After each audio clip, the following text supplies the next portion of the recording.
Today's session is tax planning for individuals, and we started this topic probably around 2 years ago with Mary Ford, who was a presenter, and people love hearing from Mary Ford. And Mary recruited Rob Carpentier this year. Rob is a senior manager with SobelCo, joined us a few months ago, and of course Mary now is a partner or a member with the firm. So I want to welcome the two of you. And at this point, I'm going to close the poll in a second, and I'm going to turn it over to you, and you can start running away. I'm sure I'm going to be interrupting you as the time goes on. All right. Thanks. Thanks, Brad. It's really great to be with everyone again.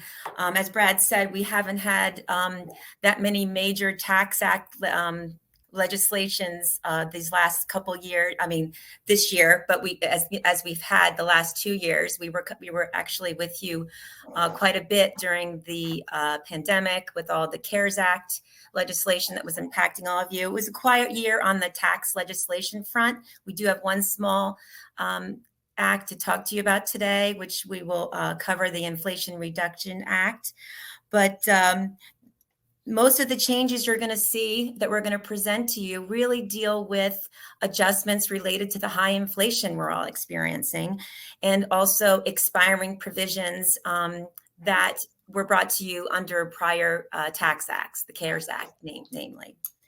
So today, Rob and I are going to take you through what's new for 2022.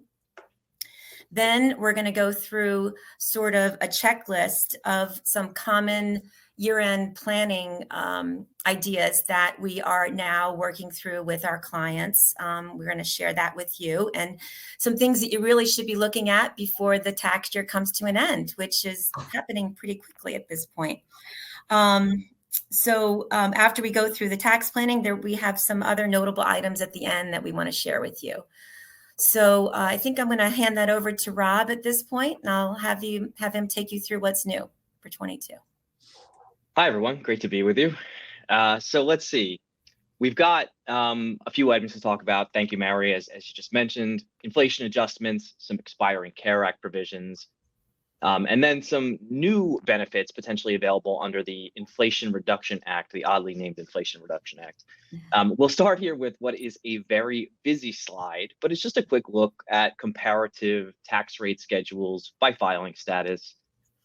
The idea here, the takeaway from this is that we're seeing the silver lining to inflation here is that we see some uptick in the top of each of the 10, 12, 22, 24, 32, and 35% brackets, and some widening of those brackets so that all things being equal, taxpayers seeing no significant change to their income year on year, certainly one that doesn't keep pace with inflation, you should see a lower effective tax rate in 2023 because of these generous inflation adjustments to the tax rate schedule. Here we just have a quick look at the changes, the year-over-year change from 2022 to 2023 in the standard deductions. Again, we have an uptick on account of inflation, significant uptick. I'll just note here, right, these increased standard deductions are in place because of changes made under the TCJA. And because of these high standard deductions, most taxpayers will not be itemizing. And so Mary will touch later on about some strategies you can use to account for the fact that many of your otherwise itemized deductions may go unused, since something like 90 to 95% of taxpayers simply don't itemize. Here we have a difficult to see slide. This is my own. Rob, I think you were saying it. I just wanted to mention it. You talk about the strategy, but a lot of the itemized deductions or the loss of it is due to the SALT, and also the at one time, not as much now, but the reduced interest rates on mortgages too may have made it where you didn't have as much mortgage interest. Now, that's not saying what it is now. That's besides the point. But the SALT's still in effect. Right? Yeah, that's right, Brad. Because of that $10,000 cap on the state and local tax deduction, which applies at the taxpayer level rather than the individual level. So you married filing jointly folks know you have that same $10,000 cap as a single filer. It's hard to get to that threshold of $25,000, $26,000 as a married couple, particularly as you said, Brad, given that the mortgage rates are historically low. So back to the slide here, what we see in the capital gain rate bracket schedule is a commensurate uptick in the maximum 15 and maximum 0 and maximum 15% rate amounts, meaning that taxpayers potentially can enjoy more capital gain income taxed at 0 or 15%. Just a quick note that remember that these demarcation points include, you must consider your ordinary income when you look at these thresholds, right? We're always sort of piling our capital gains on top of our ordinary income so that these are not standalone brackets for cap gains. But those taxpayers who may be enjoying gains this year, and you may be few and far between, potentially we'll see in 2023 some slightly more generous rate applications. Mm-hmm. Falling down on the job. There was a proposal on the capital gains rates to go up for either A in general or B or B based on income too, correct? Yeah, that was under the Biden, legislation that never really took off. But that's a valid point that you raised, Brad, because it is, something we will anticipate in the future if we ever have, a productive, Senate and Congress to get this done. And you use the word productive. That's and Senate and Congress. That's a oxymoron. But anyway, not getting political here. The reason why I bring that up is notoriously we would have a question that somebody heard about it, and I wanted to make sure that we at least mentioned that did not take effect yet. But to your comment, Mary, you never know what can happen. And there's nothing really in place now, any proposals at this point that I'm aware of or we're aware of. But as soon as we do, we'll get that information out to everyone. Great. Thank you. For sure. Yep. Certainly the unknowable mind of Congress. Mm-hmm. Okay. So here we're looking at, again, inflation adjustments. We just see some uptick here in taxpayers' maximum potential deferrals under employer-sponsored plans or simplified employer plans, and also increases in the IRA contribution limits. And so the planning tip here, or the takeaway perhaps, is that where you may have your employer deferrals, right, your employer plan deferrals on autopilot, you're going to see some uptick in the allowable contributions in 2023. So make sure you get in there and adjust those contribution percentages or amounts that you're taking full benefit of your allowable deferrals. I will just mention, with respect to retirement plans, that the catch-up contributions we see here are available to taxpayers age 50 and over, that there is no longer an age limit on contributions to retirement plans, provided that you meet the other income requirements and you have adequate earned income to fund the contribution. Mm-hmm. Are you going to cover anything with RMDs later on? Yes, you are. That's going to be part of our planning. Okay, because there was a question on it and I didn't want to skip it. I wanted to put it off if we were going to talk about it. Thank you. Thank you. Right, thanks. One more inflation adjustment to pay attention to here. This is a significant uptick in the Social Security wage base from 2022 to 2023. Many of you are certainly our professionals. Many of our non-professionals will know that we don't pay Social Security payroll tax or employment tax on potentially on all of our earnings. That wage base is limited in any year. Corollary limit with respect to self-employment tax for you self-employed folks. But we're seeing a big uptick of more than $13,000 from 2022 to 2023. That represents as much as $820 or so in additional Social Security tax for individuals who are employees, and twice that for individuals who are self-employed. We touched on, so here's, we saw a lot of silver linings potentially to the inflation adjustments, but here's sort of a pain point. We did touch on the increased retirement savings limits previously, and that'll come up again shortly. Here's some expiring CARES Act provisions, things that provisions that we may all have been enjoying during the COVID period that are going away. Particularly, we saw in 2020 and 2021 this special above the line deduction for charitable contributions to qualifying charities. The amounts varied over the 2 years depending upon contribution and filing status. But last year, married couples were able to take up to $600 in cash charitable deductions above the line or against their adjusted gross income, even if they weren't itemizing. And unfortunately, that benefit, barring some legislative action, is now foreclosed for 2022. That was $600. I mean, it was $300 2 years ago, and it was $600 last year. I mean, that's really big for, we do a lot of audits of nonprofits. I just have to bring audit into here in some way. Okay? But no, we do a lot of audits of nonprofits, and we see how they're starting to struggle again a little bit. I was on a board call today, and we're starting to struggle a little bit. And I'm not saying that the $300 or $600 is going to affect tremendously the Salvation Army or March of Dimes type of thing, but this could have some impact on people saying, you know, I don't need to give that amount anymore. I'm not going to get a deduction in any way, so I'm not going to give it.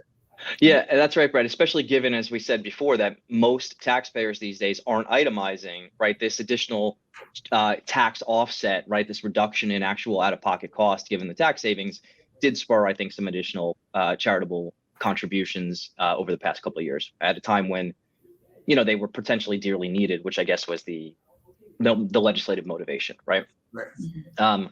So moving on to the second point, we see that those of you, back one more time, sorry. The second point, we see that those of you who are particularly charitably inclined enjoyed the potentiality of offsetting essentially 100% of your taxable income in prior years. Again, this was a CARES Act provision. We're going to see a reversion of those percentage limitations and charitable contributions so that taxpayers are not able to reduce taxable income to zero with charitable contributions. However, just a reminder that those excess contributions do carry forward for a limited period. And so if you are making big contributions, talk to your tax advisor and make sure that you're planning to benefit from them appropriately. And finally, we talked before about bunching relative to those itemized deductions, and Mary will cover that again. It's our hot item. And let's see. Finally, expiring provisions here.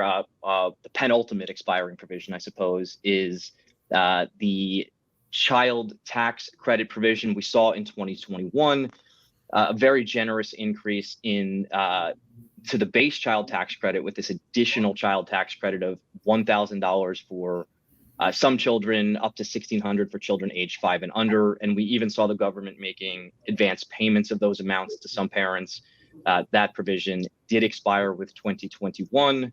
And so now in 2022, we're back to sort of the base allowable $2,000 child tax credit, $500 for potentially for other dependents, and just a single phase out range of $50 for every 1,000 by which the taxpayer's AGI exceeds the threshold here. Hey, Rob, before you go to the next slide, if you don't have to go back to the previous one, but just talking about bunching a little bit more. And Mary, you might be talking about this in planning. Yeah, so we're. If so, just cut me. You're going to talk more about. We're going to give him an example, Brad, on how the tax impact of bunching. We're going to give an example. And I know people think I haven't looked at the slides. I've looked at the slides, but well, I'm saying that so that you know that stuff is coming down the road too. Okay. Somebody asked, and this I don't know if you're going to cover when you are talking about it, about these charity accounts, like Fidelity has its charity accounts, and if you have any thoughts on that. I know we're not going to advocate on one or the other, but just somebody had a question about it. So, no, but that comes into play nicely if you do want to take advantage of the bunching, because when you make a contribution to a donor advised funds, you take the deduction in the year of the contribution, but then through the fund, you could do your annual giving through the fund instead of, through your tax return. And it does work really nicely with the bunching example that we're going to talk about in a little bit. Super. Thank you. Okay. Yes. Yep. Okay, let's see. Did I miss the dependent care? Yep. So just want to touch quickly, right, also on the dependent care credit. We saw some modifications to that dependent care credit in 2021, particularly like almost a trebling of the creditable expenses from $3,000 and $6,000, $3,000 for one eligible dependent, $6,000 for two or more, up to $8,000 and $16,000, and also some changes in the rate at which those expenses produced the credit. That was, again, a one-time provision in the 2021 tax year, and so we're going to see the lower creditable expense amounts in 2022 and the lower applicable percentages. But at the top end of the tax rate, at the top end of the earnings spectrum, we won't see high earners phased out completely of that credit as we did last year. And then finally, just a comment, obviously Congress took some action to incentivize taxpayers to spend money out at restaurants since they were hard hit by COVID. And so we saw in prior years, in the two most recent years, we saw that taxpayers enjoyed the potential to deduct 100% of meal expenses when those meals were purchased from restaurants.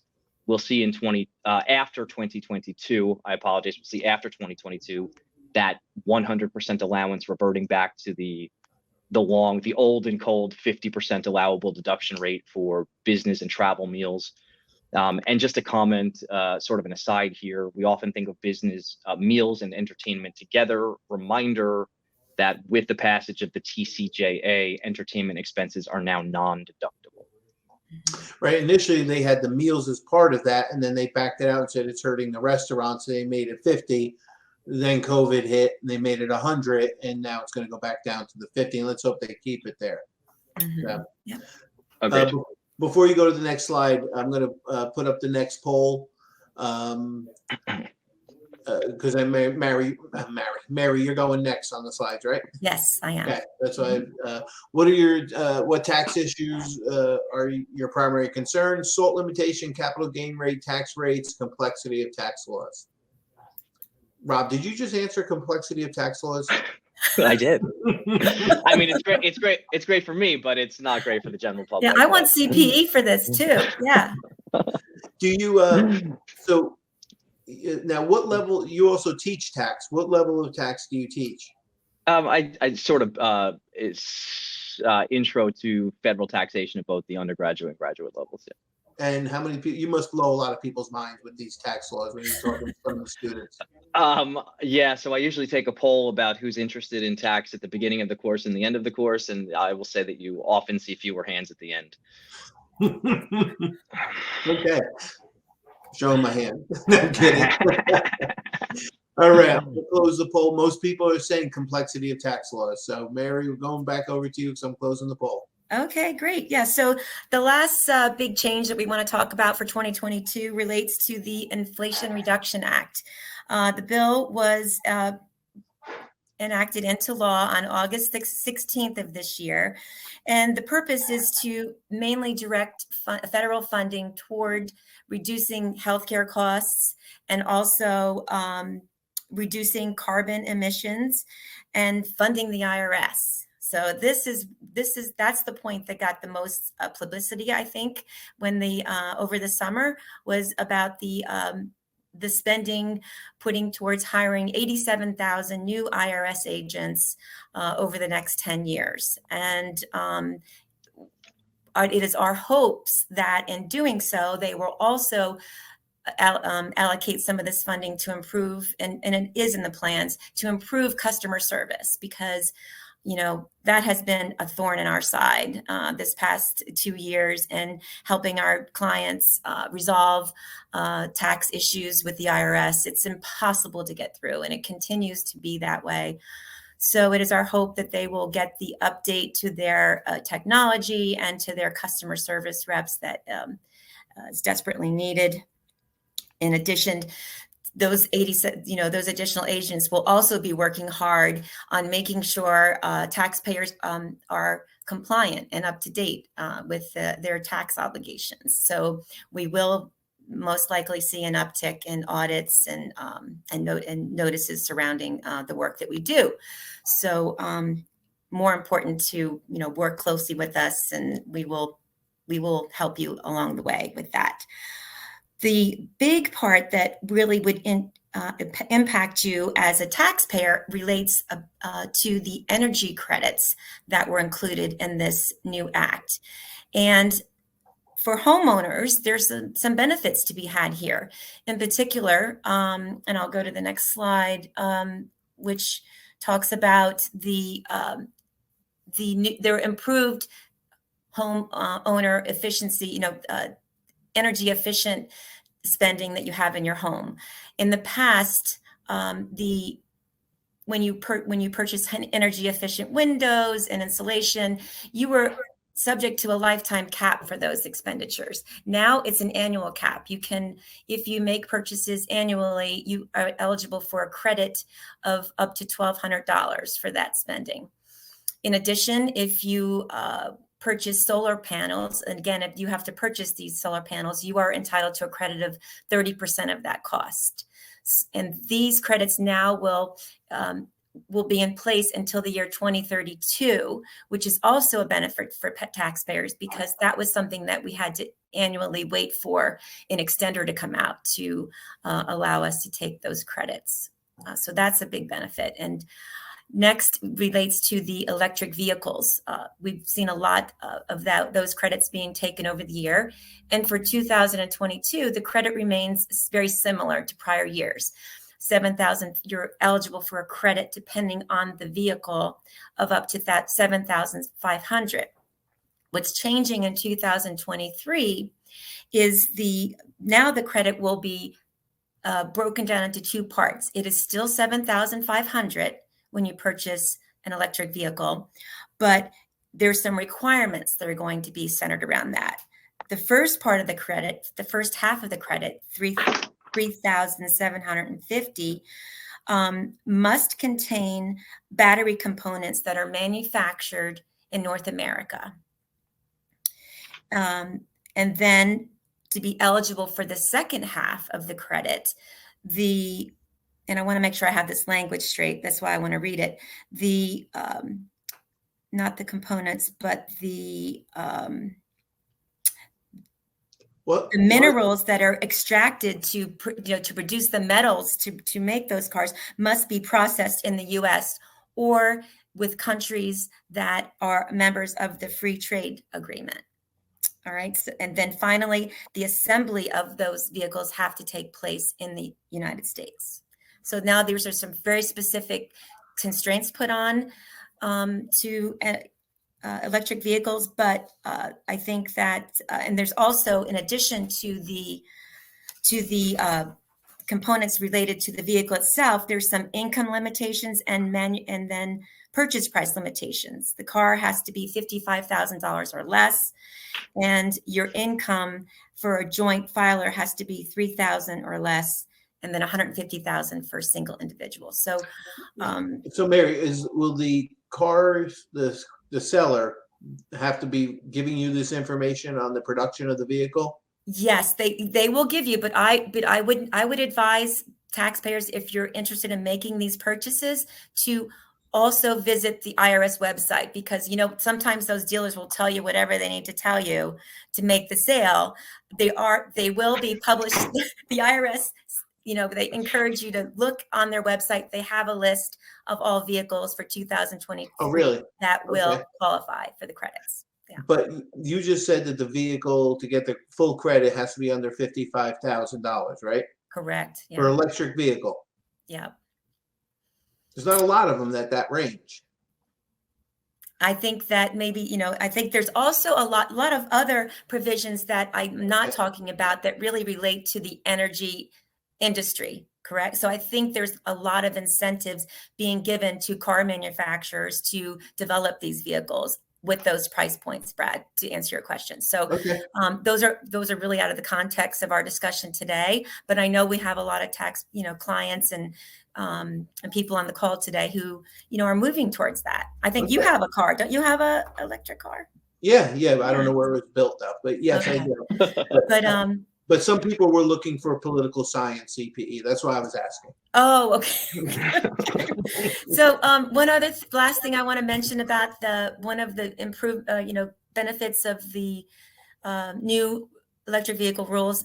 Now used vehicles will qualify for the credit in addition to new vehicles, which is a good thing. But there are, again, some strict rules about, what vehicles will qualify for the used vehicle credit. The credit's up to $4,000, and the vehicle has to be the cost of $25,000 or less. So that's gonna, I don't know how many we'll see of that. And the vehicle must be at least 2 years old. So, but again, another benefit to encourage, reducing the carbon emissions for the world. Okay, now we're going to step into taking you through a checklist of year-end planning tips and things that you should be looking at as we, close out 2022. So first of all, and anyone who has, is an employee, you should pull out your latest pay stub and confirm and look at to make sure that you are maximizing your retirement deferrals. If you have a new employer, double check the specific information that's included on the pay statement as well. I've seen mistakes happen, and that does cause, some headaches for us having to clear things up with the IRS. So make sure your Social Security numbers are correct, your addresses are correct, and just review your overall withholding levels to see how they stack up to the prior year. Also, maybe you might want to check your flexible spending accounts that you've applied for reimbursement under that account before the end of the year. All plans are different. Some give you a grace period, but just double check what those rules are so that you can get your reimbursement and they don't expire unused. We definitely want to review your estimated tax payments that you've made year to date and plan for Q4. We're seeing a lot of decrease in people's income for 2022 because the market conditions and we're seeing a 20% decline in value for a lot of clients' accounts. So what we gave you when we prepared your tax return may have been a safe harbor based on the prior year. If your income has decreased substantially, we may be able to forego the fourth quarter payment. Reach out to us if we can help you with that. Next, we want to review, Brad alluded to this earlier, and I think we have a question on this. Review your RMD requirements. In particular, if you turned the age of 72 in 2022, this is the year you need to start taking your RMDs. So you have an option in this case. You can either take the RMD this year, the year you turn 72, or defer it to the first quarter of 2023. Keep in mind, if you defer your RMD in the first year that you're taking it to the following year, you will need to take 2 distributions in that year, which may have a negative tax implication for you, pushing you into a higher tax bracket. Work with your advisor to make sure that you're planning that tax efficiently. One really, if you're charitably in mind, what I see a lot of clients doing now with their RMDs, and you can do this with an inherited RMD if you're at the age of 70 and a half, you can contribute directly from your IRA to a qualified charitable organization, and that would be excluded from your taxable income in the year, which that's different. That's a benefit to a lot of our clients who are not able to itemize deductions. It would not necessarily get a benefit as an itemized deduction. It's a dollar for dollar offset against your income if you get an above the line deduction and reducing your income for your qualified charitable donation. Real quick, you said 2 things, and I know I'm watching the time, but we do have some questions coming in. You mentioned RMDs. You had said for the qualified charitable deduction, you mentioned 70 and a half. Yes. Did that go up to 72, or is that still 70 and a half? No, that's still 70 and a half, Brad. That did not change with the increase in the RMD requirement. So it's not for the qualified charitable deduction. Is it just a general IRA distribution if you're over 70 and a half, or does it have to be the RMD? No, it doesn't have to. You can make a contribution to a charity in excess of your annual RMD amount, up to $100,000. Okay. It doesn't have to be RMD. And I'm But going it counts towards your RMD. That's why I made that distinction. Okay. It does count towards it. I'm going to read the person's question. I don't understand the beginning of it. You mentioned DAFs. Yes, donor advised funds. Okay. I just couldn't figure out what the Donor advised DAF funds, was. correct. Okay. You Sorry. cannot make a contribution from your IRA to a donor advised fund. Unfortunately, it has to go directly to a qualified charity. So Gotcha. that does not, we're going to talk about donor advised funds when we get into the bunching example. So I'm going to move along. You're right. We're going through this not as fast as I thought we would. So let me move this through. While we do that, just two quick points on the QCDs. First, those payments do need to be made from the custodian directly to the charity, right? And also, those payments are not included. There's no detail about those payments on your third-party reporting on your 1099-R. And so if you do have QCDs, make sure that you make your tax professional aware of those, because they might otherwise go incorrectly reported. Right. Good point. And also, and we do have a poll to put out, so I want to give you a chance to catch your breath. I know we have to keep moving, so I'm going to put out a poll and make a comment that somebody said. I'll put the poll up. How are you? How have you, or are you considering relocating to save on state taxes? State taxes, not talking federal. So somebody made a comment. You won't see it because I got it over very high technology. That they said that you mentioned about minimum estimated payments, and I don't want to pull people into a false sense of security that they don't have to make the last quarter, because in the past the interest rates and for penalties and interest were a lot lower based on the overall interest rates, and since interest rates have gone up, the interest and penalties for underpayments can be more significant now. Oh, that's an excellent point. Yeah, definitely. Don't just not make your fourth quarter payment. Work with your tax professional to make sure you're paying in an amount equal to protect you from any underpayment of estimated tax penalties. That's what we're here to do. So definitely work with your professional to do that. Okay, so most people are not considering moving. So New Jersey is lucking out. Okay, closing the poll. Go ahead, Mary. Excellent. Another item that we're seeing a lot of right now are capital loss harvesting. What does that mean? That means that you're selling stocks that have built-in losses that you don't think are going to increase in value, and you're realizing losses. These losses can be used to offset other capital gains, namely capital gain distributions that are being paid out right around this time, so that you'll be able to offset any capital gains tax for those gains and any other gains that you have maybe realizing this year. But you don't.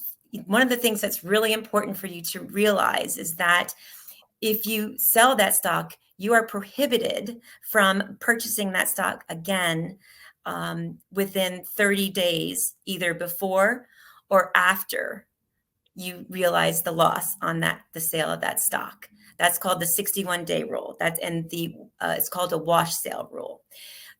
What happens in that case is the IRS says, that's not really, you're doing that for tax motivation purposes. Therefore, we're going to disallow that loss. And let me tell you, the brokers are on this so they will show what the wash sale amount is, what the disallowed loss is, and then that gets added to your basis for the year, and the loss is essentially disallowed for that year.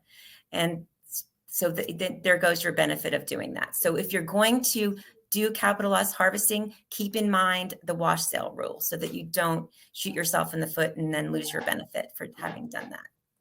Okay.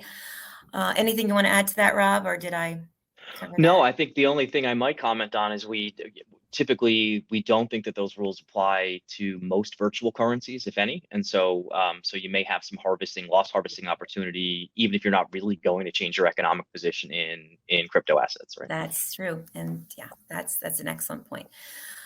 So then next we talk about capital gain harvesting. And then just really briefly, if you are in a very low tax bracket this year, maybe below, if you're married, the $83,000 mark, you'll have some room there to realize capital gains and pay 0% capital gains tax on that. Or you may want to realize some capital gains at the 15% if you're historically at the 20% rate with your managed account. So there's some benefits to be done there. Next, if you have executive compensation and receive substantial bonuses during the year, you may want to look at your withholding. It may not be enough. What I see a lot of clients that are surprised when they receive large bonuses, the statutory rate for supplemental wages is only 22%. If you're in the 37% tax bracket, you're under withheld by the 15% off the bat. And, some people don't like those surprises, and you may want to make small adjustments to that, or put the money aside so that you're aware of it. We can help you look at that. Stock option planning, review this with your tax professional and your advisors. Make sure that there's proper withholding tax if you had non-qualified options exercised. If you have a batch of incentive stock options, although there's not a compensation component, there might be some planning we can do with respect to the alternative minimum tax, which generally comes into play when you exercise incentive stock options. Just wanted to remind executives who might be holding some of those options this year. So before you talk about this slide, we have a couple comments. First, Ellen in our office made a great comment. Your 1099-R should reflect if the distribution was for charity. Keep that in mind. Also, you were talking a lot about the tax loss harvesting. Keep in mind that this is mostly a federal presentation, or a completely federal presentation. As it relates to New Jersey, there is no loss carryovers as it relates to stock, unless things have changed, right? No, that's correct. Yeah. So there's state implications, that you have to consider. But, New Jersey does allow netting in the current year, which is, but you have to be careful with the state implications. Yes. And Richard asked a question. You talked about the wash sale. They asked a question: can you sell a stock, realize a capital gain, and then repurchase it shortly thereafter? The wash sale rules do not apply to capital gains. Yes, you can realize the gain and then repurchase the stock, and you're fine. Yep. It's just if it's a loss, if it's a realized loss, you have an issue. Yep. Right. Okay. And I just outlined the loss rules in the chat too. But right, there's some question as to whether or not you want to accelerate that gain. But certainly, as you said, Mary, if you're interested in getting into those lower capital gains tax brackets, right, there's nothing wrong with realizing that gain. Congress is perfectly happy to allow us. Right, we're circumspect with respect to losses, but gains are fair play, right?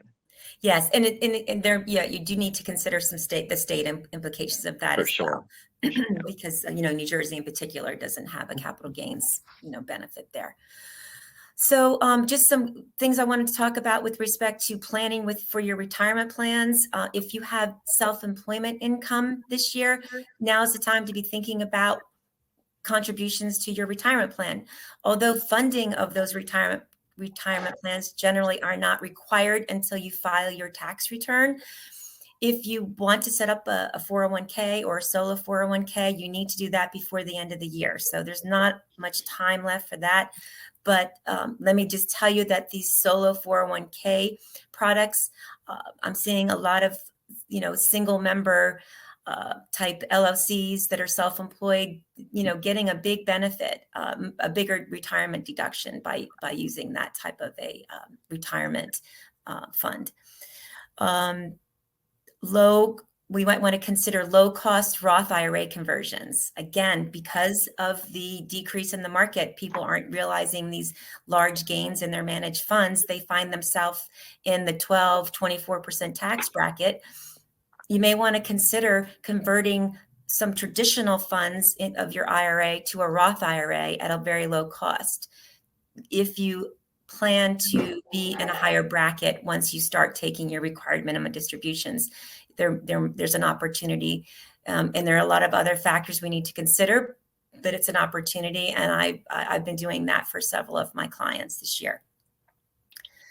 Roth IRA contributions for children and grandchildren. I'm an advocate of this. I think it's a great idea. If your child or grandchild had a summer job or an internship and made a good amount of money and you're giving them a gift, make sure they put it in a Roth, or at least part of it in a Roth. It will grow over time and be a great benefit for them as they when it come to retirement age. That also goes towards your gift exemption for the year, though, right? Yes. So yes, and you're limited to again, the child has to have earned income that equal to the deduction, and also you're subject to the annual limitation as well for Roth contributions. So, good thing to keep in mind. Another vehicle that's still around that we can use is the backdoor Roth IRA, and I'm going to let Rob talk to you about that, because that's still a benefit that some people can take advantage of. Great, thanks. Okay, so these slides are very busy. We can sort of fly through both of these. The point here, these are from the IRS website. The point is that not every taxpayer is eligible to contribute directly to a Roth IRA, but all is not lost in this circumstance, right? We do have, there was some talk legislatively about foreclosing the backdoor Roth contributions. I think partly because we saw some very wealthy folks with enormous balances, and that just got everybody's dander up.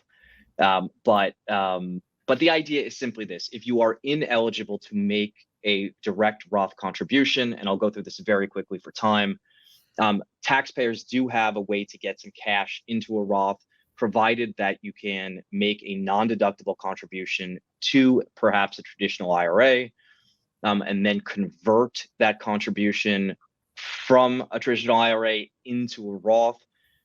You've got a non-deductible contribution, you've got a conversion that would trigger tax, but for the fact that that non-deductible contribution creates basis in the IRA. And so it's generally a tax neutral transaction if it's done particularly inside the same year, but for potentially a modest amount of earnings on that traditional balance. One caution is that you want to be circumspect or thoughtful about the timing of the IRA contribution, the non-deductible contribution, and the conversion, because you don't want a step transaction, right? You don't want it to appear as if it's purely tax motivated or you're circumventing the rules, but we haven't seen much from the IRS on that front. In any event, that's the sort of the methodology that's used to complete the backdoor Roth contribution. Just a couple quick comments, because there are some pitfalls. Now, the first, if taxpayers have other pre-tax dollars in an IRA, distributions or conversion amounts must be drawn sort of pro rata from IRA basis and pre-tax dollars. And so this strategy doesn't work great where you've got pre-tax dollars in a traditional IRA, because you're going to draw some of them out and trigger more tax potentially than you had hoped. And also there are two separate 5-year rules. One is the general 5-year rule on Roth IRA accounts, which says that taxpayers must not take distributions for 5 years from the tax year in which the Roth IRA is first opened. And for this purpose, the IRS or Congress looks at all of your IRAs as a single entity. And so you may have multiple Roths, but we're looking to the first date that you've made either a contribution or a conversion to a Roth account. And then each conversion has its own 5-year timing window during which those amounts should not be drawn to avoid potentially tax and a 10% penalty. There are ordering rules to the way money comes out of IRA accounts. And so if you're in a situation where you're thinking about doing one of these Roth conversions or a Roth ladder, and you may be looking to pull that money out, make sure you consult with your tax advisor. Okay. Oops, sorry about that. That's okay. So now we're going to go to the bunching example that we had alluded to earlier in the presentation. This item works really well for taxpayers who generally do not have enough to itemize annually. So let me put forth an example for you. For tax year 2022, we have a married filing joint individual that has a standard deduction amount of $25,900. SALT limits, they're limited for their state and local taxes to $10,000, and they generally make, they're charitably inclined, so they make annual contributions every year. For our example here, we're going to assume they have been making a $10,000 contribution to their favorite charity every year. So for 2022, we see now that our total itemized deductions come out to $20,000.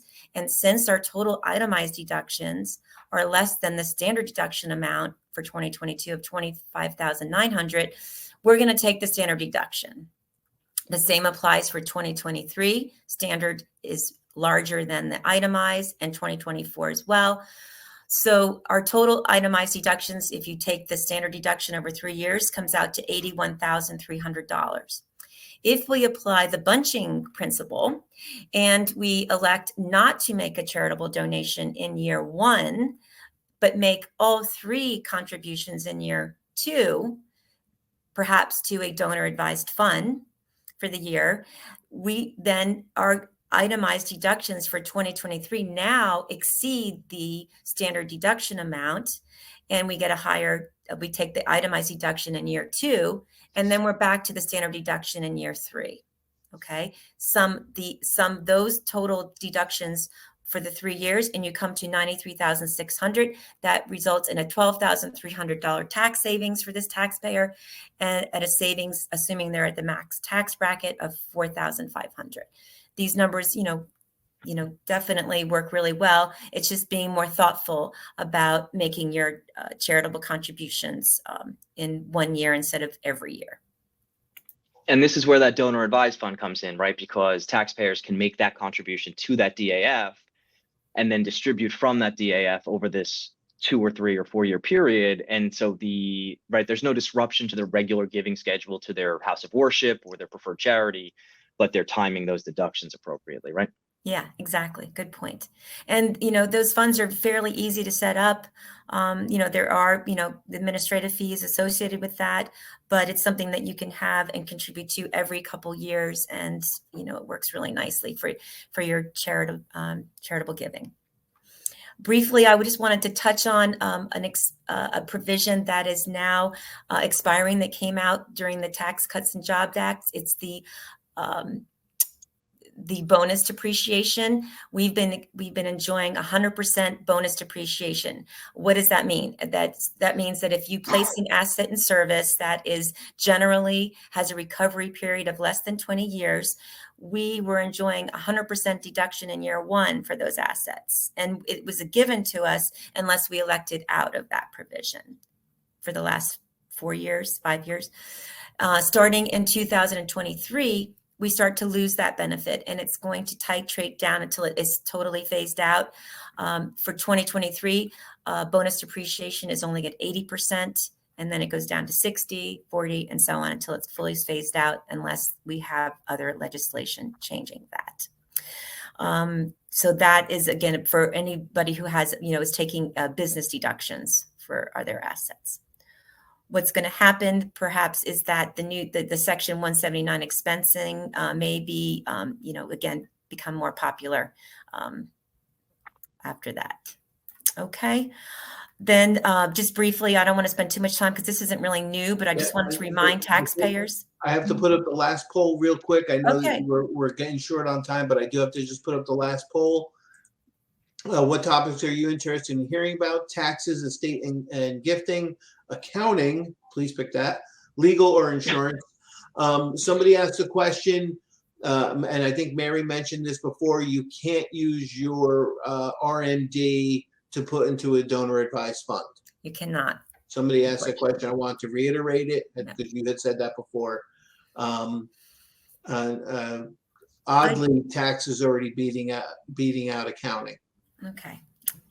We always do, Brad. I know. Even in golf this year, even in golf. Okay, wow. So here we go.